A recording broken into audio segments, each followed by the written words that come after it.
صل على سيدنا ومولانا محمد وعلى سيدنا علي وسيدتنا فاطمة وسيدتنا زينب وسيدنا حسن وسيدنا حسين وعلى آله وصحبه وبارك وسلم الحمدللہ رب العالمین والصلاة والسلام علی سید الانبیاء والمرسلین اللہم صلی علی سیدنا و مولانا محمد وعلی آلہ واصحابہ وبارک وسلم وصلی علیہ۔ دنیا کے تمام دیکھنے والوں، تمام چاہنے والوں کو، تمام پیار کرنے والوں کو، اور جہاں جہاں تک اس وقت میری آواز کو سنا اور مجھے دیکھا جا رہا ہے، جنید اقبال کی جانب سے انتہائی محبت کے ساتھ السلام علیکم۔ ایک بار پھر ناظرین، میں آپ کو پرنور صبح میں صبح نور کے ساتھ دل کی گہرائیوں سے خوش آمدید کہتا ہوں، اور آئیے چلتے ہیں بلا توقف حضرت ابو انیس محمد برکت علی علیہ الرحمہ کی تالیف اسماء النبی کریم صلی اللہ علیہ وآلہ وسلم سے رسول اللہ صلی اللہ علیہ وآلہ وسلم کا ایک اسم مبارک پڑھنے اور سننے کی سعادت حاصل کرتے ہیں۔ سیدنا الحاکم صلی اللہ علیہ وآلہ وسلم، ہمارے سردار، حکمرانی فرمانے والے، درود و سلام بھیجے اللہ آپ صلی اللہ علیہ وآلہ وسلم پر، آپ صلی اللہ علیہ وآلہ وسلم کے آل پاک پر، اور صحابہ کرام رضوان اللہ تعالیٰ علیہم اجمعین پر۔ حضور نبی کریم صلی اللہ علیہ وآلہ وسلم نے ارشاد فرمایا کہ قیامت دن اللہ تعالیٰ 7 لوگوں کو اپنے سائے میں رکھے گا، اپنی رحمت کے سائے میں رکھے گا، جس دن کسی کو کوئی سایہ نہیں ملے گا، اور ان 7 لوگوں میں سب سے پہلا شخص عدل و انصاف کرنے والا حکمران ہوگا۔ آج ناظرین کرام، میری گزارش تمام دیکھنے والوں سے اور خاص طور پر سابقہ اور موجودہ حکمرانوں سے کہ وہ آج کا پروگرام ضرور دیکھیں، کیونکہ آج تذکرہ پاک ہے، قرآن مجید لکھ کر اور ٹوپیاں سی کر گزارنے والے، یعنی اپنا وقت گزارنے والے، حکومتی خزانے سے ذاتی خرچ کے لیے ایک پائی بھی نہ لینے والے، نظام اسلامی کے نفاذ کے لیے جد و جہد کرنے والے، جن کو علامہ اقبال علیہ رحمہ نے اس خطے میں دین حق کا محافظ اور اسلام کے ترکش کا آخری تیر قرار دیا، جو زندگی میں تقریباً 49 سال تک کم و بیش پورے بر صغیر کے 15 کروڑ افراد پر حکومت کرتے رہے، اور پردہ فرما کر جن کی قبر آج بھی دلوں پر راج کر رہی ہے، جو مجدد، علماء، صوفیہ، عمراء و سلاطین کی صف میں ایک انتہائی ممتاز اور نمایاں مقام رکھتے ہیں، جو عہد مغلیہ کے چھٹے بادشاہ ہیں، انتہائی نڈر، منصف اور صالح حکمران، جنہیں دنیا سر جھکا کر انتہائی ادب سے ابو المظفر محی الدین غازی اورنگزیب عالمگیر رحمت اللہ علیہ کے نام سے یاد کرتی ہے۔ یہ وہ ہستی ہیں ناظرین جن کے لیے ان کے ہم عصر سلطان العارفین سخی سلطان باہو علیہ رحمہ نے اپنی تصنیف امیر الکونین میں سیدنا رسول عربی صلی اللہ علیہ وآلہ وسلم کا با اخلاص اور صاحب یقین غلام لکھا۔ آپ عالم و فاضل، عابد و زاہد اور مجدد وقت ہونے کے ساتھ ساتھ ایک بہادر، بردبار اور خوف خدا رکھنے والے بادشاہ اور شہنشاہ تھے۔ اورنگزیب عالمگیر رحمت اللہ علیہ کے عہد میں ناظرین، مغلوں کی حکومت کی سرحدیں اس حد تک پھیلی کہ کابل سے لے کر ڈھاکہ اور کشمیر سے پانڈی میری تک 40 لاکھ مربع کلومیٹر کے رقبے پر آپ کی حکومت پھیلی ہوئی تھی۔ اورنگزیب عالمگیر رحمت اللہ علیہ کی فوجیں دنیا کی طاقتور ترین فوجوں میں ناظرین شمار ہوتی تھیں۔ بادشاہوں میں اورنگزیب عالمگیر رحمت اللہ علیہ پہلے بادشاہ ہیں، یہ پہلے بادشاہ ہیں ناظرین جنہوں نے قرآن مجید حفظ کیا، فنون لطیفہ، فنون خطاطی کے ساتھ ساتھ گھڑ سواری، تیر اندازی اور فنون سپاگیری میں کمال حاصل کیا۔ انہوں نے علوم دینیہ، تفاسیر، حدیث اور فقہ پر بہترین عبور حاصل کیا۔ اورنگزیب عالمگیر رحمت اللہ علیہ انتہائی باعمل، متقی، پرہیزگار، مسلمان، مدبر اور اعلیٰ درجے کے منتظم تھے، یعنی جو آپ کا ایڈمنسٹریشن تھی وہ انتہائی کمال تھی۔ چھوٹے بڑے شہروں، قصبوں اور بستیوں میں سرکاری خرچ پر آپ نے اس وقت مدارس اور یونیورسٹیز قائم کی۔ ان مدارس کے طلباء کے لیے وظائف اور اساتذہ کے لیے مشاعرے سرکاری خرچ سے جاری کیے، یعنی عالم یہ تھا کہ آپ اساتذہ کا بھی خیال رکھتے تھے اور ساتھ ساتھ آپ اسٹوڈنٹس کا بھی خیال رکھتے تھے، نیز دیگر مدارس کے علماء کرام کے لیے بھی آپ بہت فنڈز جاری کرتے تھے۔ مغلیہ درباروں کا حوالہ اس وقت ناظرین آپ جانتے ہیں، چونکہ دین اکبری کی ایک یلغار تھی، وہ ختم نہیں ہوئی تھی بلکہ اس نے اپنے رنگ کو بڑا جمایا ہوا تھا. تو رقص و سرور کی بجائے, یعنی مغلیہ درباروں کا حوالہ جو کہ رقص و سرور تھا, اس کی بجائے ذکر الہی کی محافل کو سجایا کہ جن درباروں میں گانے باجوں کی آوازیں گونجا کرتی تھیں وہاں تلاوت و حمد و نعت گونجنے لگیں. آج مدارس دینیہ میں ناظرین رائج تعلیم جس کو درس نظامی کہا جاتا ہے اس کا آغاز بھی اورنگزیب عالمگیر رحمت اللہ علیہ نے کرایا. اورنگزیب عالمگیر رحمت اللہ علیہ کے دور میں ہندوستان دنیا کا امیر ترین ملک تھا. یہ کیسی اچھمبے کی بات ہے ناظرین کہ دنیا کی کل جی ڈی پی کا 1/4 حصہ ہندوستان پیدا کرتا تھا, جبکہ اسی دوران انگلستان کا حصہ صرف اور صرف 2% تھا. سکوں پر کلمہ لکھنے کا دستور آپ نے ختم کیا. کھانوں کی جنسوں پر, یہ جو اجناس وغیرہ ہوتی ہے نا کہ آج اس کے اوپر اتنے ٹیکسز لگتے ہیں, تو کھانوں کی جنسوں پر ہر قسم کے محصول ہٹا دیے گئے. عام شہری کو بادشاہ کے احتساب کا حق دیا کہ وہ کھڑے ہو کر بادشاہ سے سوال کر سکتا ہے کہ آپ نے کیوں کیا, کس لیے کیا, صحیح کیا یا غلط کیا. جب بادشاہت کی مسند پر آپ فائز ہوئے تو ہند میں اخلاقی اور معاشرتی حالت انتہائی خراب تھی. توہم پرستی, الحاد یعنی بے دینی, جوا, ناجائز ٹیکس, بھنگ کی کاشت, شراب نوشی اور بدکاری عام تھی. آپ نے ان تمام برائیوں کا خاتمہ کیا. حرام و ناجائز کاموں سے روکنے کے لیے باقاعدہ محتسب شرعی کا عہدہ قائم کیا جس کے تحت لوگوں کو دین کے فرائض ادا کرنے کی تلقین کی جاتی اور معاشرتی برائیوں یعنی شراب اور جوئے وغیرہ سے مکمل طور پہ ان کو روکا جاتا. جوئے خانے اور شراب خانے آپ نے بند کرائے. ہندوؤں اور مسلمانوں کی فضول رسمیں ختم کی. فحاشی کا انسداد کیا. درشن جروکا کی رسم کو ختم کیا اور بادشاہ کو سلام کرنے کا اسلامی طریقہ آپ نے رائج کیا. سجدہ جو کیا جاتا تھا اس کو ختم کیا, یعنی ہاتھ اٹھانا موقوف کیا. ناچ گانوں پر پابندی لگائی. آلات موسیقی کو زمین میں دفن کیا. فتاوی عالمگیری آپ رحمت اللہ علیہ کے دور کی تدوین ہے جو بہت بڑا کام ہے, یعنی ایسی تدوین ہے جو انتہائی ممتاز کام ہے. اس کی تدوین کا بنیادی مقصد عالم اسلام میں اسلامی احکامات کی ترویج و اشاعت تھا. اور آخر میں ناظرین میں یہ عرض کروں کہ شمسی کیلنڈر کی بجائے آپ نے قمری کیلنڈر یعنی سن ہجری کو مروج کیا. کارنامے تو اتنے ہیں کہ میں گنوانا شروع کروں تو یقین مانیے آج کے دور کے حکمران انگشت بدندہ رہ جائیں, لیکن دراصل وہ طرز حکمرانی اصل طرز حکمرانی تھی. آج انشاءاللہ انہی کی بارگاہ میں ہم ہدیہ تہنیت پیش کریں گے اور ہمارے ساتھ جو شخصیات موجود ہیں وہ یقیناً کسی تعارف کے محتاج نہیں ہیں. ممتاز پینل, پہلی شخصیت ممتاز عالم دین محترم جناب مفتی محمد اسحاق مدنی صاحب, دوسری شخصیت ممتاز عالم دین جناب علامہ اکرام حسین قادری صاحب, اور تیسری شخصیت ممتاز عالم دین جناب علامہ بلال سلیم قادری صاحب. آپ تینوں کو میں خوش آمدید کہتا ہوں. السلام علیکم. آغاز آپ سے کرتے ہیں. سب سے پہلے بنیادی طور پر علامہ صاحب یہ بتائیے, اتنی بڑی شخصیت سلطان کی کہ ایک تو بات یہ ہے کہ ہمارے یہاں بدنصیبی یہ ہے کہ ہم نے تاریخ کو مسخ بھی کیا, اور وہی بات ہے میں عموماً ایک بات کہتا ہوں کہ کہیں قلم اٹھا کے لکھا جاتا ہے, کہیں قلم دبا کے لکھا جاتا ہے, لیکن سلطان کی شخصیت کے بارے میں لوگوں کو صحیح پتہ چلنا چاہیے کہ آپ کی شخصیت ہے کیا. تعارف سے شروع کرتے ہیں, ابتدائی تعلیم و تربیت. بسم اللہ الرحمن الرحیم. بہت شکریہ. آج جس ہستی کے بارے میں ہم بات کر رہے ہیں جہاں وہ ایک مغلیہ سلطنت کے بادشاہ ہیں, مغلیہ دور کے بادشاہ ہیں, وہیں انہوں نے جو انداز حکمرانی اختیار کیا اور جو نقوش چھوڑے ہیں,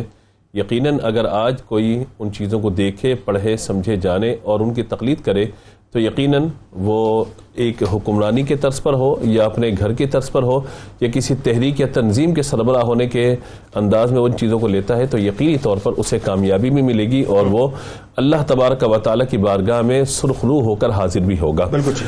ولادت اور وصال کے حوالے سے میں ابتدائی بات عرض کر دیتا ہوں کہ جو آپ کی پیدائش ہے وہ 1681 عیسوی ہے اور وصال آپ کا 1707 میں ہے, تو اس اعتبار سے تقریباً 89 سال یا اگر 90 سال شمار کر لیں ان کو تو تقریباً 89 سال کی عمر آپ کی جو ہے وہ شمار کی جاتی ہے.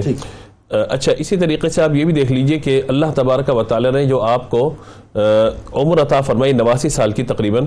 اس میں تقریباً 49 سال وہ ہیں کہ جو آپ نے سلطنت پہ بیٹھ کر گزارے ہیں, یعنی پوری زندگی کے جو 49 سال آپ کے ہیں وہ حکمرانی کے تحت آپ نے گزارے ہیں. اچھا, چونکہ گھر وہ ہے کہ والد بھی بادشاہ ہیں, دادا بھی بادشاہ, پردادا بھی بادشاہ, تو ایک وہ چلتا ہوا سلسلہ آ رہا ہے. اور پھر جب ظاہر ہے کہ خاندان میں اوپر آپ یہ دیکھتے ہیں کہ پردادا نے جب وہ دین اکبری کا ایک آغاز کیا اور اس دور کے اندر بہت بڑی شخصیت اور اس وقت کے مجدد جنہیں مجدد الفسانی رحمۃ اللہ تعالی علیہ کہا جاتا ہے, نام اسم گرامی شیخ احمد سرہندی ہے, تو انہوں نے جب اس کے خلاف تحریک کا آغاز کیا تو ظاہر کہا جاتا ہے کہ تحریک کا آغاز تو کوئی کرتا ہے مگر اس کی تکمیل بعد میں جا کے کوئی اور دیکھتا ہے. جب آپ نے یعنی دین اکبری کے خلاف آپ نے یہ بات کی کہ اللہ تبارک و تعالیٰ کا دین ہی حق ہے، کسی اور کا دین قبول نہیں کیا جائے گا، تو آپ دیکھیے کہ اس کی تکمیل ہمیں پھر نظر آتی ہے اسی گھر کے ایک فرد جو تیسرے یا چوتھے نمبر پر آ کے جب بادشاہت پر آ کر بیٹھتے ہیں، یعنی سلطان اورنگزیب عالمگیر رحمۃ اللہ تعالی علیہ، انہوں نے پھر سمجھیے کہ اس عمل کی تکمیل کی ہے جس کا آغاز حضرت مجد الفتح رحمۃ اللہ تعالی علیہ نے کیا تھا، اور آپ کے صاحبزادے حضرت خواجہ محمد معصوم سرندی رحمۃ اللہ علیہ ان سے بیعت ہوئی، اور ان سے بیعت کرنے کے بعد یہ سارا سلسلہ آپ لے کر چلے۔ اچھا، پھر آپ یہ دیکھیے کہ اللہ تبارک و تعالیٰ بعض اوقات انہی لوگوں سے کام لے لیتا ہے کہ جو گھر کے افراد ہوتے ہیں، یعنی جن پہ نہیں ہوتا بھئی یہ گھر میں اتنی خرافات ہو گئی، اتنا بگاڑ آ گیا، لیکن آپ دیکھیے کہ گھر ہی کا ایک فرد ہے، یعنی پردادا گئے، پھر دادا آئے، پھر والد آئے، اس کے بعد جب یہ آئے ہیں تو آپ دیکھیے کہ آغاز ہی دیکھ لیجیے کہ اللہ تبارک و تعالی نے کس طرح منتخب کیا تھا کہ حافظ قرآن ہے، اور بچپن سے آپ یہ دیکھیے کہ جو حالات اس وقت کے تھے ان حالات کے اعتبار سے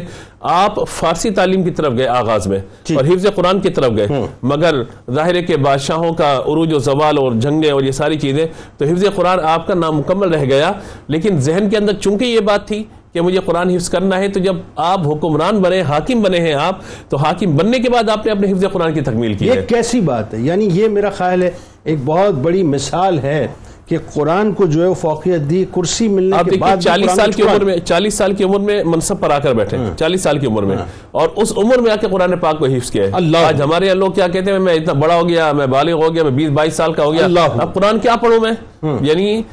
دیگر علوم کی طرف جانے میں آپ کو کوئی شرم محسوس نہیں ہوتی، لیکن قرآن پڑھنے میں یا قرآن حفظ کرنے میں یا مسائل سیکھنے میں یا نماز کی درستی میں آپ کو جو ہے پریشانی لاحق ہوتی ہے۔ تو یہ ہمیں ایک سبق ہے ہمارے تاریخ کے حکمران سے، اور بالخصوص ابو المظفر محی الدین غازی محمد اورنگزیب عالمگیر رحمۃ اللہ تعالی کی شخصیت سے یہ ہمیں سبق ملتا ہے کہ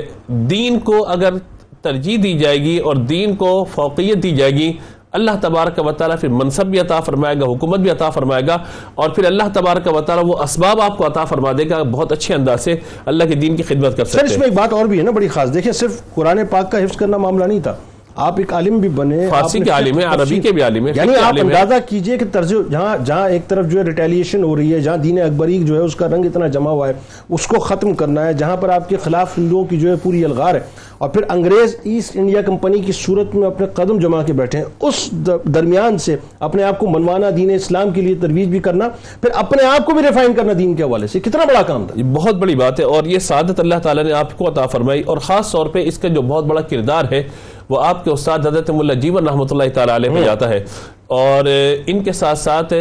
جو آپ کا علمی شغل اور علمی طور پہ آپ بہت زیادہ جن سے محبت کرنے والے، جن سے بہت زیادہ متاثر تھے، ملا جیون رحمۃ اللہ تعالیٰ تو استاد ہوئے آپ کے، لیکن اس کے ساتھ ساتھ جو شیخ نظام الدین رامپوری رحمۃ اللہ تعالیٰ علیہ، جن سے بڑی محبت و عقیدت، اور وہیں سے پھر شیخ نظام الدین صاحب نے جو ایک نصاب مرتب کیا جسے آج درس نظامی کا نصاب کہا جاتا ہے، انہی کے نام سے تو یہ سلسلہ سارا چلا۔ میں ایک بات اور عرض کرنا چاہتا ہوں یہاں پہ کہ آپ دیکھیے کہ اللہ تبارک و تعالیٰ نے پھر آپ کو جو سعادت عطا فرمائی وہ یہ ہے کہ آپ کا جو وصال ہے وہ جمعے کے دن ہے، جمعے کے دن اللہ تعالی نے آپ کو عطا فرمایا، اور احمد آباد میں وصال ہوا، اور خلد آباد جو علاقہ ہے اس کے اندر آپ کی تدفین ہوتی ہے۔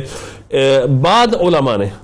نے آپ کو اس صدی کے جو کارنامے ہیں ان کو دیکھتے ہوئے، اور دین اکبری کا خاتمہ اور دین محمدی اور نبی مکرم علیہ الصلوۃ والسلام کے دین کے مکمل نفاذ کی وجہ سے اور علمی کارناموں کی وجہ سے آپ کو اس صدی کا مجدد بھی قرار دیا۔ اللہ اکبر۔ تو یہ ایک بہت بڑی سعادت کی بات ہے کہ ایک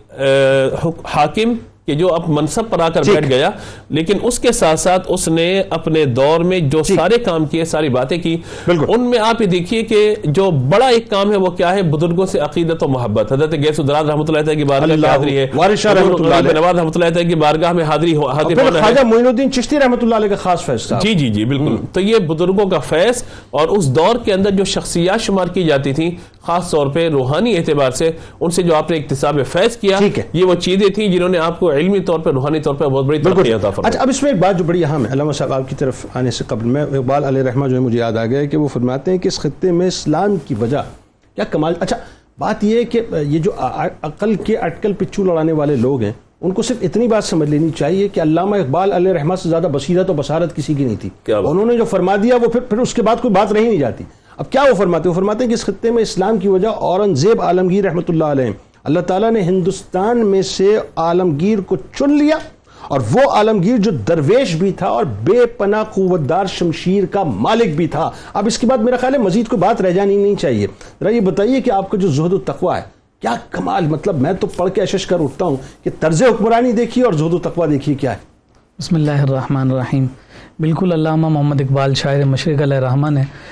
بہت خوبصورت انداز میں سلطان اورنگزیب عالمگیر کو مختلف مقامات پر خراج تحسین پیش کیا ہے. اور یہ علامہ محمد اقبال کا خاصہ ہے کہ انہوں نے تاریخ پر نہ صرف نظر رکھی بلکہ ان تاریخ کے انمٹ نقوش میں سے وہ جو قابل فخر ہستیاں اور شخصیات تھیں ان کا تعارف رکھا. دین اکبری کے مقابلے میں مجد الفسانی آئے تو ان کی تعریف کرتے, ان کے مزار سے جو انہیں فیوزات مل رہے تھے اقبال ان کا بھی ذکر کر رہے ہیں, اور پھر اس کے بعد یہ تسلسل اسی طرح سے قائم.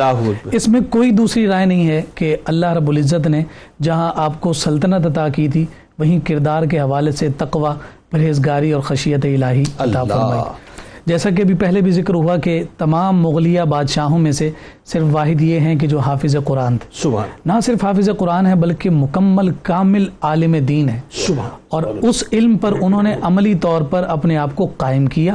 اور اس کے اثرات ہمیں اس سلطنت میں نظر آتے ہیں. آپ کے بارے میں یہ بات بطور خاص ذکر کی گئی ہے کہ آپ وضو کا بے حد انتظام اور اہتمام کرتے ہیں. اس کی وجہ یہ ذکر کی گئی چونکہ آپ نے اپنا ذریعہ معاش اور اپنے رہن سہن کے لیے جو اخراجات کا طریقہ کار اختیار کر رکھا تھا وہ یہ تھا کہ آپ قرآن مجید فرقان حمید کی کتابت کیا کرتے. اب یہ ان کا تصور دیکھیے اور ان کے قلب کی پالیدگی اور پاکیزگی کا انتظام دیکھیے کہ آپ ہر وقت باوضو رہتے کہ کوئی لفظ جو ہے میرے قلم سے بے وضو نہ نکل جائے کہ میں اللہ کا کلام لکھ رہا ہوں. اچھا, ان کا پھر لکھا ہوا جو نسخہ ہے وہ سعودی عرب بھی گیا؟ جی سعودی عرب, اور لاہور میں بھی جو ہے ابھی بھی بادشاہی مسجد کا جو ہمارا وہ ہے وہاں پر میوزیم میں آج بھی موجود ہے. اور دیکھیے اندازہ لگائیے کہ اتنی بڑی سلطنت کے باوجود یہ دیکھیں کیسی عام 16 کروڑ عوام پر آپ حکمرانی کر رہے ہیں, تقریباً 40 لاکھ مربع کلومیٹر کے آپ حاکم ہیں. اللہ, جو چاہتے آپ کر سکتے تھے, اور وہ طرز حکمرانی پیچھے چھوڑ کر آئے ہیں, اپنے اجداد میں دیکھ کر آئے ہیں, ناز و نام, آرام, آسائش سب کچھ چھوڑ کر آئے ہیں, لیکن وہ یہ جان گئے کہ یہ حقیقی امانت ہے جو لوگوں تک پہنچانی ہے. اچھا, ٹوپیاں سی کے بیچارے, ٹوپیاں سینا کتنا معمولی سا اس کے مقابلے میں جو ہے وہ زر ملتا ہوگا جس پر وہ اپنا گزارا کرتا ہوگا. ساتھ ساتھ یہ بات خطا کلام کی معذرت, اب میں ذرا سے زہد و تقوی میں ہی میں تھوڑا سا کھونا چاہتا ہوں اس موضوع کے اندر کہ میں یہ سوچ رہا ہوں ابھی خطاطی ہو رہی ہے, یعنی خوشخطی کی جا رہی ہے, قرآن پاک لکھا جا رہا ہے اور ٹوپیاں سی جا رہی ہیں, اور یہ وہی دربار ہیں سارے جہاں پر انہوں نے سجدے کرتے ہوئے دیکھا بادشاہ اکبر کو اپنے پردادا. بالکل ایسا ہی ہے نا. بالکل. دین اکبری میں کیا ہوا تھا, عبادت کا خاص طرز اختیار کر دیا گیا. جہانگیر کے دور میں وہ عبادت کا انداز تو ختم ہوا لیکن وہ سر ٹیکنے کا جو ہے وہ سلسلہ قائم تھا, لیکن جب یہاں بات آئی تو پھر اس کو بھی مکمل طور پر ختم کر دیا. اچھا, وہ جو جھرو کا درشن جس کا آپ نے ذکر کیا ہے وہ حقیقی طور پر ختم کر دیا گیا, اور ہاتھ باندھ کر بادشاہ کے سامنے کھڑے ہونے سے بھی منع کر دیا. اللہ, یہ تیمور لنگ تھا کہ جو کہتا تھا کہ جیسے تمہیں آسمان پر ایک رب نظر آتا ہے اسی طرح سے زمین پر جو حاکم ہوتا ہے وہ بھی رب ہوا کرتا ہے. لیکن اسی میں آپ کو جب یہ اورنگزیب عالمگیر نظر آتا ہے تو وہ یہ کہتے ہوئے نظر آتا ہے کہ یہ حاکم جو ہوا کرتا ہے حقیقی طور پر اپنی رعایا کا خادم ہوا کرتا ہے, تو انہوں نے خدمت کر کے بتایا. یہاں ایک بات میں عرض کرنا چاہتا ہوں, دیکھیے حفظ قرآن تو ہے لیکن اس حفظ قرآن کو قائم رکھنے کے لیے بھی بڑا خوبصورت انتظام ان کے سیرت نگاروں نے بیان کیا کہ آپ رمضان المبارک میں تمام قسم کے مشاغل اور مصروفیات کو ترک کر اللہ اکبر, اور تراویح میں باقاعدہ قرآن سنایا کرتے تھے. اللہ اکبر, اور پھر آخران وقت, ہاں اللہ اکبر, اور 10 دن آخری جو ہے جو سنت اعتکاف ہے وہ اعتکاف بھی کیا کرتے تھے. ملا محمد جیون رحمۃ اللہ تعالی علیہ تفسیرات احمدیہ اور نور الانوار جن کے قلم کے عظیم شاہکار ہیں, اصول فقہ کا اتنا بڑا نام, سب سے زیادہ اپنے اساتذہ میں یہ ملا جیون سے متاثر, بہت پیار کرتے تھے. جب یہ حکمرانی پر آ گیا تو خط لکھا کہ میں آپ سے ملنا چاہتا ہوں, مجھے خدمت کا موقع دیجئے, میرے دربار میں تشریف لائیے. تو آپ نے جواب میں کہا پورا سال میں پڑھاتا ہوں, نہیں آؤں گا. کہا رمضان میں چھٹیاں ہوں گی تو آؤں گا. آپ آئے, پورا مہینہ سلطان اورنگزیب عالمگیر کے ساتھ رہے, تراویح بھی ساتھ ادا کرتے ہیں, اعتکاف بھی ساتھ بیٹھے. پھر جب واپس جانے لگے تو سلطان اورنگزیب عالمگیر اپنے استاد کا اخلاص جانتے ہیں کہ وہ دنیا کے مال و زر سے کیسے بے نیاز ہیں. ایک چونی دی, ہاں, اپنے استاد کو ہدیے کے طور پر ایک چونی دی جو انہوں نے قبول کر لی. کچھ دنوں کے بعد یہ اطلاع ملی ہے کہ جناب آپ کے جو استاد ہیں ان کی تو بہت ساری زمینیں ہو گئی ہیں. پھر دوبارہ جب ملاقات ہوئی تو حالات تو ویسے کے ویسے تھے. خود ہی انہوں نے بتایا کہ یار تم نے جو چونی دی تھی وہ اتنی بابرکت ہوئی ہے کہ اس ایک چونی کے بدلے میں نے اتنی ساری زمینیں بنا لی. یہ استاد شاگرد کو کہہ رہے ہیں. استاد شاگرد کو کہہ رہے ہیں. اللہ. یعنی میں یہاں یہ عرض کرنا چاہتا ہوں کہ وہ جو چونی دی گئی ہوگی اس میں اخلاص وہ کیسی تقوی سے اس میں پاکیزگی کتنی ہوگی اور اس میں حلال کا جو عنصر اور مادہ ہے وہ کتنا زیادہ ہوگا. اور پھر استاد پر اس کا رنگ مالی طور پر کیسا قائم ہو. آپ نے بڑی خوبصورت بات کی کہ جب کبھی بھی ہمیں یہ بات نظر آتی ہے نا کہ کوئی بھی شخص دین اسلام کی جانب اپنے آپ کو جو ہے راغب کرتا ہے تو اس میں یقیناً کوئی شخص ایسا ضرور ہوتا ہے جس کی پشت پر جو ہے نا اس کسی ولی کامل کا ایسا ہی ہے. اب یہ مشرب دیکھیے سلطان اورنگزیب عالمگیر کے مشرب کے حوالے سے بڑی خوبصورت بات. جی نقش بندی رنگ بھی ہے. ہاں ایسا ہی, چونکہ حضرت معصوم سرندی جو حضور مجدد پاک کے شاہزادے نقش بندی رنگ ہے. لیکن عقیدت کے اعتبار سے حاضریاں کہاں ہیں؟ خواجہ معین الدین چشتی اجمیری رحمۃ اللہ تعالی علیہ اور حضرت گیسو دراز سید محمد حسینی رحمۃ اللہ تعالی علیہ سے بندہ نواز سے. عقیدت کا عالم یہ ہے کہ آپ کا ایک بڑا خوبصورت شعر ہے سلطان اورنگزیب عالمگیر کا جو انہوں نے خواجہ بندہ نواز گیسو دراز کے بارے میں لکھا. کہتے ہیں نیست کعبہ در دکن جز در گئے گیسو دراز بادشاہ دین و دنیا تا ابد بندہ نواز. یعنی وقت کا بادشاہ وقت کا سلطان اورنگزیب عالمگیر روحانی طور پر بندہ نواز گیسو دراز سے عقیدت کا عالم یہ ہے اپنی ساری سلطنت اور بادشاہت ان کے نام کرتے ہوئے کہہ رہا ہے بادشاہ دین و دنیا تا ابد بندہ نواز. تو یہ جب عقیدتیں رنگ پکڑتی ہیں نا تو اس کا رنگ پھر اسی طور پر قائم ہوتا ہے کہ وہ خود بھی تقوی کا پیکر بنتے ہیں اور پھر اس تقوی کا نور جب معاشرے میں پھیلتا ہے اگر وہ حاکم ہو تو ہر رعایا کا فرد اسے دعائیں دینے کے لیے اپنے ہاتھوں بلکہ اتنی محبت تھی کہ آپ نے زمین کا ایک خطہ آپ کی بارگاہ میں پیش بھی کیا تھا لیکن آپ نے قبول نہیں کیا. آپ نے فرمایا ہمارا حق نہیں, غریبوں کا حق ہے, ان کو دیا جائے. اچھا جی, اب علامہ صاحب ذرا آپ کی طرف آتے ہیں, بتائیے اورنگزیب عالمگیر رحمۃ اللہ علیہ کی شخصیت ایسی ہے کہ انسان کھو جائے اس شخصیت کے اندر, اور اللہ کرے کہ ہمارے خاص طور پہ ینگ جنریشن کو سمجھ آئے صاحب کہ یہ جو ایک خاص پروپیگنڈا ہندوستان کی طرف سے کیا جاتا ہے نا, وہ جواہر لال, اب ایک تو ان کے نام لیتے بھی مجھے بڑا عجیب سے لگتا ہے, وہ جواہر لال نہرو جو ہے اس نے جو پہلی کتاب لکھی تھی اس حوالے سے, اس نے معاذ اللہ جتنا نیگیٹیولی ان کو پورٹری کیا ہے, ایکچوئل بات تو وہ ہے ہی نہیں نا. آج تو جتنے ہسٹورینز ہیں چاہے وہ لوکل ہوں چاہے وہ ویسٹ کے ہوں, وہ تو کھل کے یہ کہہ رہے ہیں کہ وہ ڈیوائڈ اینڈ رول کی جو پالیسی تھی وہ مخاصمت قائم رکھنی تھی ہندو اور مسلمانوں کے درمیان, اسی وجہ سے ان کو نیگیٹیولی پورٹری کیا گیا. اب یہ بتائیے ذرا کہ سلطان کی تخت نشینی اور اس وقت کے جو حالات تھے اور جو آپ نے تدبر سے کام کیا, مطلب انٹرفیتھ ہارمونی کی بھی اس سے بڑی مثال جو ہے اور کوئی نہیں ملتی ہے, ذرا بتائیے. بسم اللہ الرحمن الرحیم. الحمدللہ, بہت شاندار گفتگو ہو رہی ہے. تخت نشینی کے وقت جو حالات بر صغیر کے بالخصوص ہندوستان کے تھے, اگر اس کو بغور دیکھیں تو وہاں دین اکبری کی باقیات موجود تھیں. ٹھیک ہے, اسلام کا تشخص اور اسلامی تشخص ختم ہوتا جا رہا تھا, اور اگر بر صغیر میں مختلف اقوام موجود تھی تو تہذیب کا بھی کوئی ایک جو ہے وہ موجود نہیں تھا کہ کس تہذیب خراب ہوتی جا رہی تھی. ایسے میں جب اکبری دین پیچھے سے گزرتا ہوا آیا اور اس کی باقیات باقی ہیں, نماز روزہ زکوٰۃ کا منع ہے, اور وہاں پر جہاں سن ہجری کو رائج نہیں رہنے دیا گیا بلکہ شمسی کیلنڈر لے کر آگے گیا, اور وہاں پر جہاں بالکل بھی اسلام سے نفرت کرنے والے لوگ اس معاشرے میں موجود ہیں, ایسے میں ایک ایسا شخص جو اسلام پسند ہو, اسلامی روایات کو جو ہے وہ لے کر آنا چاہتا ہے اور اس کی تخت نشینی ہو, اس کے اوپر جو ہے جادو ناتھ سرکار نے جو ایک ہندو متعصب رائٹر ہے اس نے لکھا کہ مغلیہ حکومت کا جو ہلال ہے اورنگزیب عالمگیر نے اسے بدر کامل کر دیا کہ جب غازی سلطان اورنگزیب عالمگیر آئے اور تخت نشین ہوئے تو ایسا کہ مغلیہ حکومت کا جو ہلال ہے وہ بدر کامل ہو گیا, کہ جو کمی تھی وہ پوری ہو گئی. اور اسی طریقے سے مورخین نے لکھا کہ وہ طوفان کی طرح آئے اور وہ پورے ہندوستان کے ایک وسیع اور عریض جو ہے رقبے پر انہوں نے اپنے دامن سے ہندوستان کو وابستہ کر لیا. وہ پہلے اسلامی یا مسلمان بادشاہ نہیں تھے, لیکن جو انفرادیت اور عظمت قدرت الہی نے ان کے حصے میں رکھی وہ اس سے پہلے کسی کے حصے میں نہیں. تقریباً 20-22 مغلیہ بادشاہ ٹوٹل جو ہے مغل دور میں آئے, تقریباً 20-21 کے قریب آئے. لیکن جو اللہ تعالیٰ نے رفت آپ کو عطا کی ہے وہ رفت کسی اور کو عطا نہیں. انفرادیت اور عظمت دونوں جو اللہ تبارک و تعالیٰ نے خاص سلطان اورنگزیب رحمۃ اللہ تعالیٰ علیہ کے ساتھ رکھی وہ اس سے قبل کسی مسلمان بادشاہ یا دور حکومت میں نہیں رہی. اگر آپ یہ واحد ایسے حکمران تھے جو اسلام اور روایات اسلامی کا اس طرح سے انہوں نے تحفظ کیا کہ انہوں نے اپنی جان تک کی بازی لگا دی. اگر تاریخ میں دیکھیں کہ کوئی اور ایسا بادشاہ ملتا ہے جس نے اپنی جو ہے پوری زندگی اس لیے اسٹرگل کی کہ اسلام کا تشخص برقرار ہو, اسلام دوبارہ لوٹ آئے اور اسلام جو ہے ایک نئے انداز سے ہندوستان میں بر صغیر میں آ جائے, تو وہ سلطان اورنگزیب عالمگیر کے سوا کسی کی شخصیت نہیں ملتی. ٹھیک جی بالکل ٹھیک ہے. ایک مختصر سا ناظرین وقفہ لیں گے,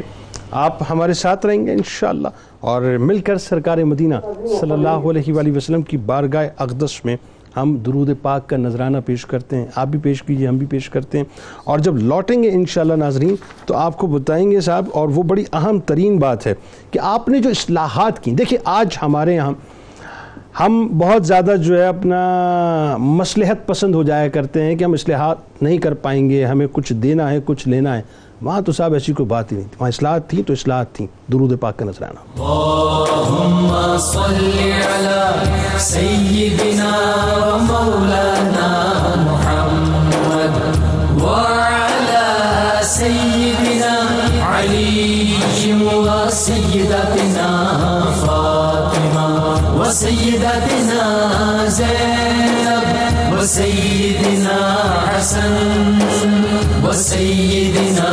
حسین وعلی آلہ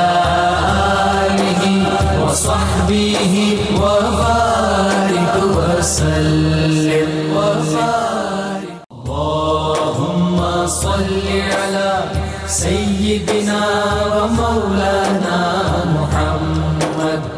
وعلی سیدنا علی و سیدتنا فاطمہ و سیدتنا زینب و سیدنا حسن و سیدنا حسین وعلی آلہ و صحبہ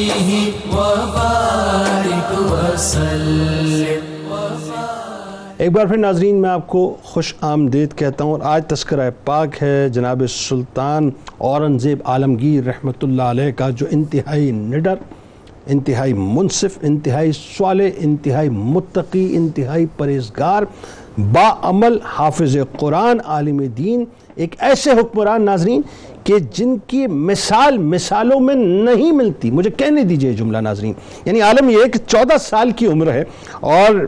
مست ہاتھیوں کی لڑائی ہو رہی ہے. اب وہاں پر آپ کے والد شاہجہاں بھی موجود ہیں, اور لڑائی کے درمیان آپ بہت ہی دلیری سے مطلب جو ہے اس مقابلے کو دیکھ بھی رہے ہیں اور اپنے آپ کو محفوظ بھی رکھ رہے ہیں. تو باپ نے ایک جملہ اپنے بیٹے کو ادا کیا کہ ایسی جگہ ڈٹ نہیں جاتے بلکہ ہٹ جایا کرتے ہیں. ایسی جگہ ڈٹ نہیں جاتے بلکہ ہٹ جایا کرتے ہیں. اب بیٹے نے اورنگزیب عالمگیر رحمۃ اللہ علیہ نے جواب میں کیا ناظرین, وہ جملہ ایسا ہے جو ان کی شخصیت کو پوری, یہ سمجھ لیجئے کہ ایک جملہ ان کی شخصیت کو اپنے اندر سمو لیتا ہے. آپ فرماتے ہیں کہ غلام کو اللہ تعالیٰ نے پیچھے ہٹنے کے لیے پیدا نہیں فرمایا ہے. یہ ایکچولی ناظرین شخصیت کا ریفلیکشن ہے کہ جب انسان کچھ کرنا چاہتا ہے, اصلاحات کرنا چاہتا ہے, تو دین اکبری کا ایک بہت بڑا غلبہ تھا, بہت بڑا غلبہ تھا پورے ہندوستان کے اوپر. بہت مشکل تھا کہ اس کے خلاف ریٹیلیٹ کیا جاتا, لیکن آپ نے ایسی اصلاحات کی جس کو دنیا رہتی دنیا تک یاد رکھے گی. آئیے ذرا علامہ صاحب ان اصلاحات کی طرف آتے ہیں. یعنی آپ سوچئے کہ جو کچھ پردادا کر کے گئے, بڑا مشکل ترین کام تھا کہ اس 360 ڈگری اینگل پہ جو ہے وہ آپ کام کریں, اور ایسا کام کریں کہ اس کی ایکسیپٹنس ہو جائے. بتائیے. بسم اللہ الرحمن الرحیم. آپ یہ دیکھیے کہ جب یہ حاکم بنے ہیں باقاعدہ اور تخت نشین ہوئے ہیں, تو اس وقت کے حالات کا علامہ بلال سلیم قادری صاحب نے بہت خوبصورت انداز سے ذکر فرمایا. وہیں پر آپ یہ بھی دیکھ لیجئے کہ آپ کے جو والد ہیں شاہ جہاں,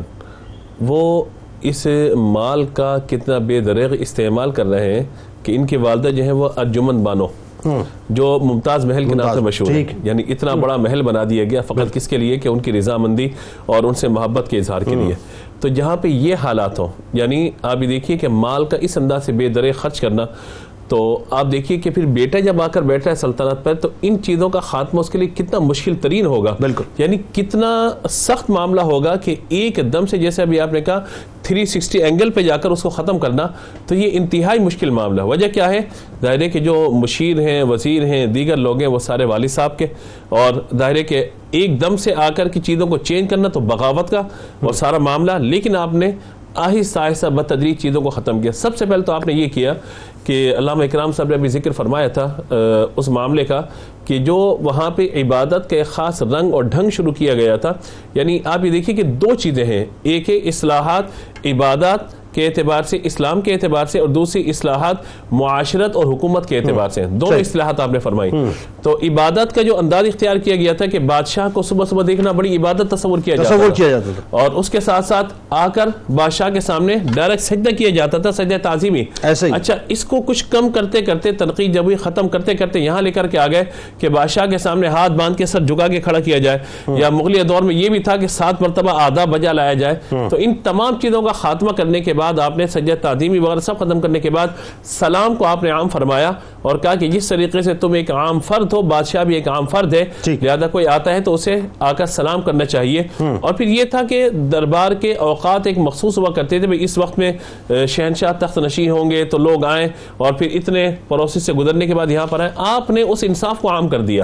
براہ راست آئیے, پرچی اگر کوئی بھیجنا چاہتے ہیں, کوئی قاصد کے ذریعے پیغام دینا چاہتے ہیں, براہ راست مجھ تک پیغام پہنچائیے. تو یہ جو معاملہ تھا نا, وہ انصاف کے حصول میں سب سے بڑی رکاوٹ تھا پہلے, کہ بادشاہ تک بات پہنچ ہی نہیں پاتی تھی, نیچے نیچے سارے معاملات ہو جاتے تھے. متصب کا نظام قائم کر دیا. جی ایک عام آدمی رایا میں سے کھڑا ہو کر وہ صرف خط لکھ کے یا کوئی بات مطلب کہے تو اس کی عرضی قبول کی جاتی تھی اور احتساب کے لیے کھڑا کر دیا جاتا. بالکل. جو حکمران تھے وہاں پر, یا جن کو آپ نے عہدے دیے تھے, مختلف مناصب پہ لوگ موجود تھے, ان کے لیے باقاعدہ نظام تھا کہ اگر ان کے خلاف کوئی شکایت آ جاتی تھی کھڑا کر دیا جاتا تھا. یعنی اس زمانے کا قومی احتساب بیورو کہہ لیں گے آپ, وہ تھا بنیادی, لیکن وہ صحیح معنوں میں قومی احتساب بیورو. جی بالکل بالکل, آپ اس پہ بالکل لقمہ دے سکتے ہیں, آپ کو حق ہے یہ. دوسرا یہ تھا کہ عہدے داروں کے ساتھ ان کی غلطیوں پہ باقاعدہ سرزنش کرنا, ان کا باقاعدہ احتساب کرنا. اس کے ساتھ ساتھ یہ بھی دیکھیے کہ جب لوگ آتے تھے تو جو بھی محصول وغیرہ ہے وہ تو اپنی جگہ پہ تھا. جو ٹیکسز کے نظام کا آپ نے خاتمہ کیا, یعنی جو غلط ٹیکس لگے ہوئے تھے ان کا جہاں خاتمہ کیا. لیکن وہاں یہ تھا کہ کوئی بھی حاکم ہے, آج بھی ہوتا ہے کہ کوئی منصب اور عہدے پر آ جاتا ہے تو گاڑیوں کی چابیاں دی جا رہی ہوتی ہیں, زمینوں کے کاغذات دیے جا رہے ہوتے ہیں, یہ سارا معاملہ ہو رہا ہوتا ہے. یہ بات بھی آپ ہی کہہ سکتے ہیں. تو یہ سارا معاملہ ہو رہا ہوتا, لیکن آپ نے آ کر سختی سے منع کر دیا کہ کوئی بھی کسی حاکم کو کسی بھی طرح کا نظارہ نہیں دے گا. تمام چیزوں کا آپ نے خاتمہ فرما دیا. اچھا, چونکہ سادگی آپ نے اختیار کی تھی, یعنی قرآن پاک کی خطاطی اور ٹوپیاں وغیرہ سیکھ کر کے اپنی گزر اوقات کا معاملہ, تو جب اوپر والا بندہ ٹھیک ہے نا تو نیچے والوں کو بالکل بھی یہ نہیں تھا معاملہ کہ وہ کوئی گڑبڑ کر جائے, کسی بھی قسم کا معاملہ کر جائے, اور یہ پتا تھا کہ کریں گے تو نتیجہ اس کا کیا نکلے گا. اسی طریقے سے آج بھی ہوتا ہے, پہلے بھی ہوتا تھا کہ اپنی پارٹیوں کے لیے قصیدے لکھے جاتے ہیں, بادشاہ کی شان کے لیے قصیدے لکھے جاتے ہیں, تو آپ نے اس کا خاتمہ فرمایا. اسی طریقے سے آپ نے صنعت و حرفت اور زراعت پہ بہت زیادہ توجہ دی. اسی طریقے سے آپ یہ دیکھیے کہ وہاں پہ بھنگ کی کاشت وغیرہ ہوتی تھی, آپ نے اس کا خاتمہ کیا. شراب خانے, جوئے خانوں کا خاتمہ کیا, ہاں ٹیکس ختم کی. اس طریقے سے ستی کی وہ رسم مشہور تھی کہ اگر کسی کا انتقال ہو گیا یعنی تو اس کے ساتھ اس کی بیوی کو ہی باندھ کے جلا دیا جاتا تھا اس کی چتا کے ساتھ ہی. آپ نے اس کا بھی خاتمہ کیا. اچھا, یہاں پہ رک کے ایک جملہ جانا چاہیے آپ کی طرف سے. جملہ یہ ہونا چاہیے کہ جو وہاں پہ بیٹھ کے جو مثلا نہرو ٹائپ کے اور دیگر لوگ جو آج بھی جو متشدد جتنے بھی ہندو ہیں, ایکسٹریمسٹ ہیں, وہ ان کے خلاف کہتے ہیں اور ان کو جو ہے مطلب معاذ اللہ ایک بڑا ہی نیگیٹیولی جو ہے وہ اپنا پینٹ کیا جاتا ہے. ان کو سمجھنا چاہیے کہ ہندوؤں پر بھی یہ بہت بڑا احسان عظیم تھا, ہندو عورتوں پہ خاص طور پہ اورنگزیب عالمگیر کا, کہ جو عورت جلا دی جاتی تھی اس کی اس رسم کو ختم کیا آپ نے. جی, آپ یہ دیکھیے کہ ہمارے یہاں تعصب جو ہے نا, تعصب یہ انسان کو برباد کر کے, چاہے وہ مذہبی ہو, چاہے لسانی ہو, چاہے حکمرانی کے طور پر ہو, تو یہ چیز جو ہے خاص طور پر ان کے دور کے اندر ہر ایک کو حق دیا گیا کہ وہ اپنی زندگی سہولت و آسانی کے ساتھ گزارے. اور پھر میں جس پر مزید انشاءاللہ یہ بات ہوگی, جو آپ کا بہت بڑا کارنامہ ہے علم دوستی اور علم کے اعتبار سے, وہ کیا ہے کہ فتاوی عالمگیری کی تدوین کرنا. اس پہ گفتگو کرتے ہیں. وہی بات ہے کہ کون سے کارنامے, خاص طور پر علامہ صاحب یہ بتائیے کہ کارنامے تو اتنے ہیں سلطان کے, لیکن خاص طور پہ وہ کون سے کارنامے جن کی وجہ سے آپ کو مجدد کہا جاتا ہے. بسم اللہ الرحمن الرحیم. بڑی خوبصورت جانب اشارہ کیا، اور یقیناً یہ ان کے قیمتی ترین کارناموں میں سے ایک بڑا کارنامہ ہے کہ جس پر آج بھی مسلمان جو ہیں ان کے احسان مند ہیں اور مسلمانوں کے محسن ہیں، اور بطور خاص امام اعظم ابو حنیفہ رضی اللہ تعالیٰ عنہ کے مقلدین جو ہیں ان کے احسان مند ہیں کہ انہوں نے ایسا مفصل اور مربوط انسائکلوپیڈیا فقہ احناف کا دے دیا ہے کہ اس کے بعد گویا ایسے لگتا ہے کہ جتنی کتابیں لکھی جائیں گی اس کا ابتدائیہ یہ فتاوی عالمگیری ہی سبحان اللہ. 200 علماء نے میرا خیال ہے اس وقت اس تعداد میں بہرحال اختلاف لیکن کثیر تعداد تھی. یہ فتاوی عالمگیری جس کو عرب میں فتاوی ہندیہ کہا گیا، چونکہ ہندوستان میں لکھا جا رہا تھا تو انہوں نے اسی منسوب کر کے فتاوی ہندیہ. اوریجنل جو اس کی لینگویج تھی وہ عربی تھی، اسے عربی میں ترتیب دیا گیا. ایک تو ان کا یہ تجدیدی کارنامہ، دوسرا ضمناً جو ذکر ہوا کہ جو شیخ نظام الدین برہان پوری رحمۃ اللہ تعالی علیہ ہیں ان کو گزارش کر کے ان سے سفارش کر کے ایک نصاب مرتب کیا گیا، اور وہی نصاب آج درس نظامی کہلاتا ہے جو نظام الدین کے نام ہی کے ساتھ موسوم ہے. پورے بر صغیر پاک و ہند میں یہی انداز اختیار کیا یہ انداز اختیار کیا گیا اور یہ پورا نصاب ترتیب کیا گیا. فتاوی عالمگیری کے حوالے سے میں یہ بات عرض کروں کہ ظاہر سی بات ہے کہ اور بہت ساری مشاغل، مصروفیات، معاملات ہوں گے، لیکن جب اس کام کا بیڑا اٹھایا گیا اور شاہی فرمان کے ذریعے سے اسے جاری کیا گیا، ٹھیک ہے، سلطنت پر آنے کے بعد چوتھا یا پانچواں سال تھا کہ آپ نے فوراً آتے ہوئے کہا کہ جناب یہ انسائکلوپیڈیا ترتیب دیا جائے. ٹیمیں بنا دی گئیں. اب ایسا نہیں کہ بھائی ایک بندے کے ذمہ لگا دیا کہ ٹھیک ہے یہ کام آپ کے سپرد ہے آپ کریں، نہیں، بلکہ کہا کہ شیخ نظام الدین برہان پوری ہر ہفتے سلطان اورنگزیب عالمگیر کے پاس آتے، جو کام پچھلے ہفتے ہوا ہوتا تھا اس کو بریف کرتے تھے، اور بریفنگ کے بعد جو ضروری باتیں ہوا کرتی تھی وہ پڑھ کر سنایا کرتے تھے. اچھا، اس میں بھی اتنا زیادہ احتیاط اور خیال ہے کہ جو سنا رہے ہیں اس پر بھی بادشاہ کی نظر اتنی زیادہ ہے کہ حضرت شاہ ولی اللہ محدث دہلوی رحمۃ اللہ تعالیٰ علیہ کے والد حضرت شاہ عبد الرحیم بیان کرتے ہیں کہ جناب شیخ نظام الدین جو ہے وہ نوٹس لے کر پہنچے اور بیان کرتے کرتے متن اور شرح ان کی ورڈنگ خلط ملط ہو گئی، اور جب وہ مسئلہ بیان کیا تو اصل مسئلہ پیچھے رہ گیا اور کچھ اور بیان ہو گیا. اللہ سلطان اورنگزیب عالمگیر کی فقاہت بھی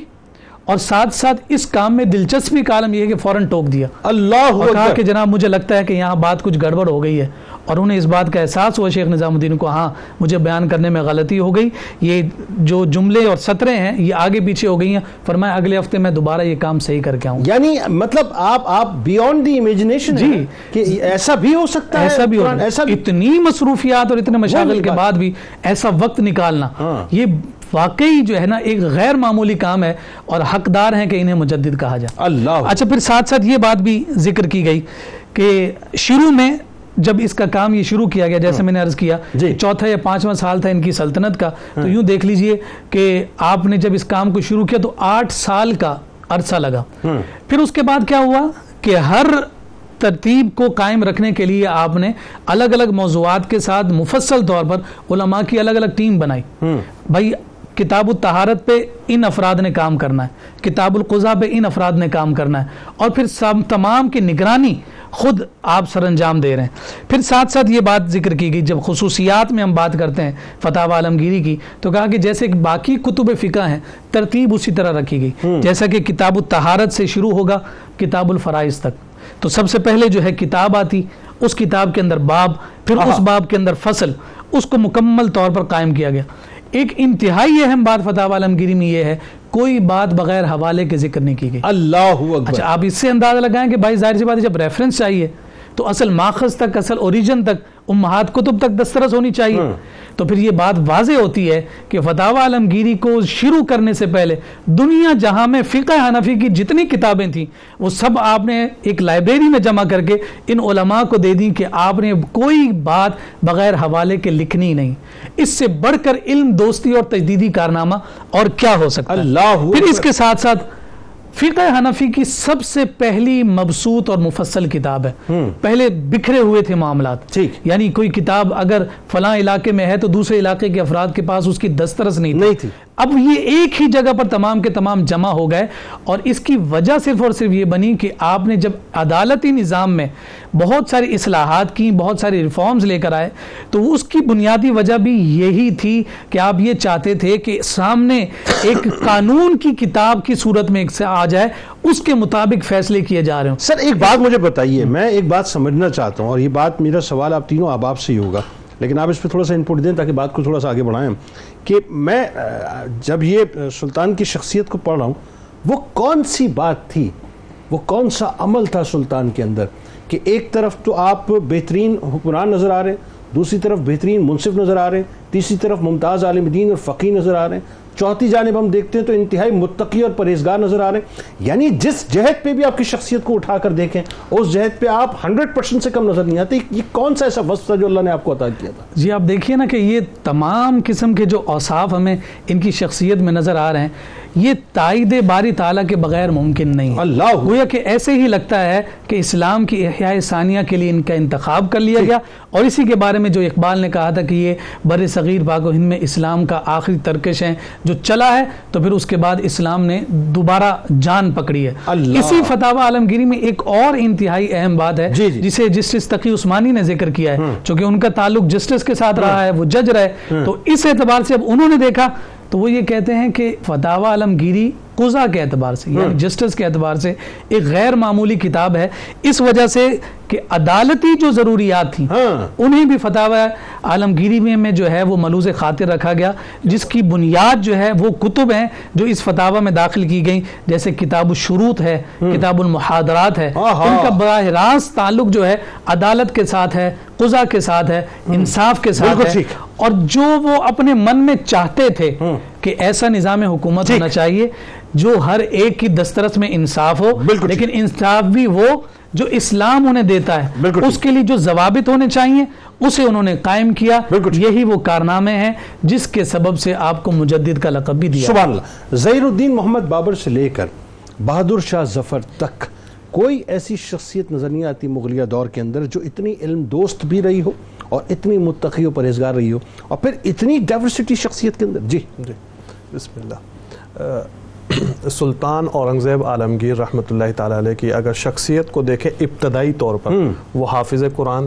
وہ عالم، وہ متقی، وہ پرہیزگار، پھر علماء سے محبت کرنے والا اور علماء کی صحبت میں رہنے والا۔ آپ یہ دیکھیں کہ آپ نے نظام الدین برہان پوری رحمۃ اللہ تعالیٰ علیہ کو بلایا اور فتاوی عالمگیری کی تدوین کا کام آپ کے سپرد کیا، اور خود بھی اسے چیک اینڈ بیلنس کرتے رہے وقتاً فوقتاً، اور اس معاملے پر ایک خطیر رقم اس دور میں مورخین نے لکھا کہ 2 لاکھ درہم جو چاندی کے تھے وہ اس پر خرچ ہوئے، اور ساتھ میں آپ جو ہے اساتذہ آپ نے ہر شہر ہر قریے گاؤں میں بھی اساتذہ مقرر کیے کہ لوگ علم سیکھتے رہیں۔ یعنی اس زمانے میں میں نے جب پڑھا تو بہترین یونیورسٹیز کا قیام آپ نے جو ہے وہ جی اس کی ابتدا کر دی، جو آپ کا تخت نشینی کا ابتدائی دور تھا۔ 4تھے سال میں آپ نے عالمگیری کے لیے جو ہے وہ تدوین کے لیے بزرگ علماء کو جمع کر لیا، جو بڑے بڑے فقہاء تھے، خود عالم تھے، باقاعدہ عالم تھے، بزرگوں کے پاس بیٹھ کے علم دین سیکھا، حتیٰ کہ مولانا نظام الدین برہان پوری رحمۃ اللہ تعالیٰ علیہ کے ساتھ مشہور تصوف کی جو کتاب ہے امام غزالی علیہ رحمہ کی احیاء العلوم، اس کا مذاکرہ کرتے تھے ساتھ میں بیٹھ کے۔ جی اسی طریقے سے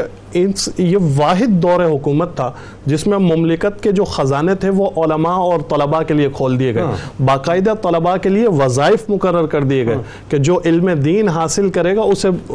وظیفے دیے جائیں گے، بلکہ جو بڑے علماء کرام تھے ان کے لیے تو جائیدادیں مقرر کر دی گئیں، زمینیں دے دی گئیں کہ آپ کا روزگار اس سے چلتا رہے اور آپ علم دین کی جو ہے وہ تبلیغ و اشاعت کرتے ہیں۔ یعنی یوں کہہ لیجئے دوسرے لفظوں میں کہ جیسے آج کے دور میں تعلیم کے بجٹ کے حوالے سے ہم سوچ رہے ہوتے ہیں کہ بجٹ ہمیں کتنا مختص کرنا ہے، وہاں تعلیم ہی کے لیے سب سے زیادہ بجٹ مختص کیا گیا۔ جی تعلیم کے لیے باقاعدہ جو ہے اس دور میں ایک خطیر رقم مختص کی گئی جو علماء اور طلباء کے لیے وظائف کی صورت میں کی گئی۔ اسی طریقے سے جو ہے علماء، میں نے ایک یہاں بات ذکر کرنا چاہتا ہوں، میں نے مورخ گزرے ہیں ان کی کتاب میں پڑھا کہ مولا مرتضیٰ شیر خدا رضی اللہ تعالیٰ عنہ کے دور کے بعد اور عمر بن عبدالعزیز رحمۃ اللہ تعالیٰ علیہ کے دور کے بعد اگر مملکت کے خزانے کے منہ علماء اور طلباء کے لیے کھولے گئے تو وہ اورنگزیب عالمگیر رحمۃ اللہ تعالیٰ علیہ کا میرا دور خیال تھا۔ ہے کہ اسی کی برکتیں تھیں، یہ جو دین کے کام کو اتنا انہینس کرنا، یہ جو اللہ اور اس کے رسول صلی اللہ علیہ وسلم کے کام کو اتنا آگے بڑھانا اور اس کی خدمت کرنا، پھر دین کی ترویج، علماء کی خدمت، طلباء کی خدمت، مدارس کا قیام، میرا خیال ہے اسی کی برکتیں تھیں شاید، بلکہ یقیناً کہ 1/4 دنیا کا جی ڈی پی جو ہے وہ سب ہندوستان میں تھا۔ مجھے وہ قول یاد آیا سیدنا صدیق اکبر رضی اللہ تعالیٰ عنہ کا کہ جو اللہ کے کاموں میں لگ جاتا ہے اللہ تبارک و تعالیٰ اس کے کاموں میں لگ جاتا ہے۔ سبحان اللہ۔ آپ ان کی علماء سے اور مشائخ سے جو محبت کا دیکھیں، جب ملا جیون جو آپ کے استاد گرامی تھے، ایک عرصے کے بعد آپ کی جب ان سے ملاقات ہوئی تو آپ بادشاہ وقت ہوتے ہوئے، سلطان وقت ہوتے ہوئے آپ ان کے قدم بوسی کے لیے گر گئے، سبحان اللہ، اور آپ نے جو ہے ان کی قدم بوسی کی۔ اسی لیے اقبال نے رحمۃ اللہ تعالی علیہ فرماتے ہیں، مسلمان فقر و سلطانی بہم کرد، ضمیر باقی وفانی بہم کرد۔ اقبال فرماتے ہیں کہ یہ مسلمان ہی کا کمال ہے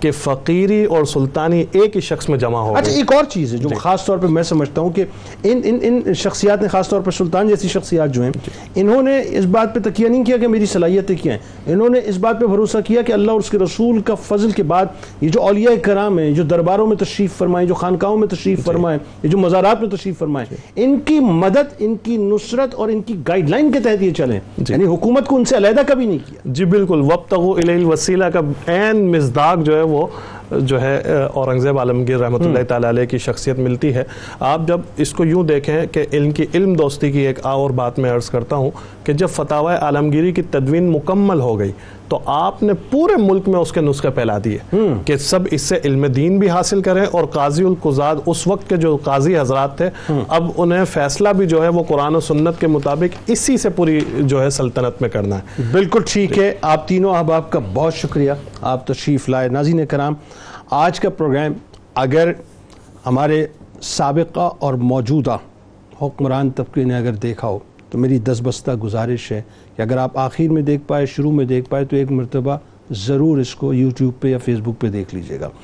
کیونکہ ہم یہ جب سلطان کو پڑھتے ہیں، اورنگزیب عالمگیر رحمۃ اللہ علیہ کو، تو آپ کی شخصیت میں ہمیں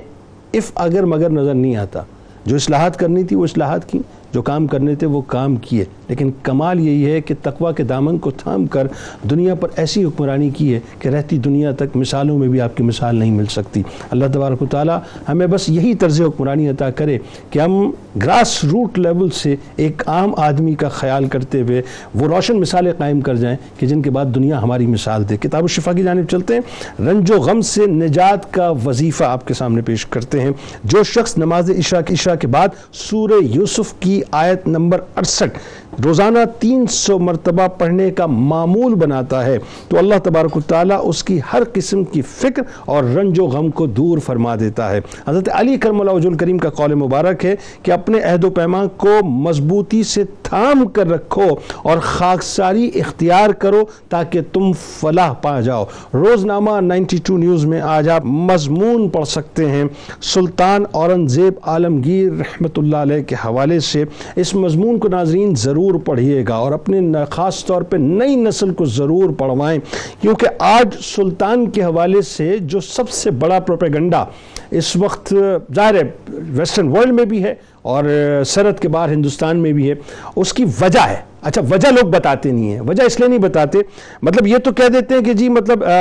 دارا شکو کے خلاف، اپنے بھائی کے خلاف جو آپ نے چڑھائی کی یا اپنے والد کے خلاف آپ نے چڑھائی کی، اس کی وجہ نہیں بتاتے۔ وجہ یہ ہے کہ لا یؤمن احدکم حتی اکون احب الیہ من والدہ وولدہ والناس اجمعین، یہ جو فلسفہ ہے نا اللہ اور اس کے رسول صلی اللہ علیہ وآلہ وسلم پر سب کچھ قربان کر دینے کا، کہ جہاں رشتے ناتے کوئی اہمیت نہیں رکھتے، صرف دین کی بات بنیادی طور پر اصل بات ہے، یہ فلسفہ ایکچولی حضرت اورنگزیب عالمگیر رحمۃ اللہ علیہ کی شخصیت کے اندر رچا بسا ہوا تھا کہ جنہوں نے دین محمد صلی اللہ علیہ وآلہ وسلم پر کمپرومائز نہیں کیا، اپنے رشتوں کو بھی قربان کر دیا۔ ایک بات، دوسری بات یہ کہ ان کو کنٹروورشل اس لیے بھی بنایا جاتا ہے، تاریخ کی بات چلی جائے کیونکہ تاریخ کے اسٹوڈنٹ سن رہے ہیں، ایسٹ انڈیا کمپنی سب جانتے ہیں صاحب کہ کس مقصد کے تحت اس وقت بر صغیر پاک و ہند کے اندر آئے تھے، وہ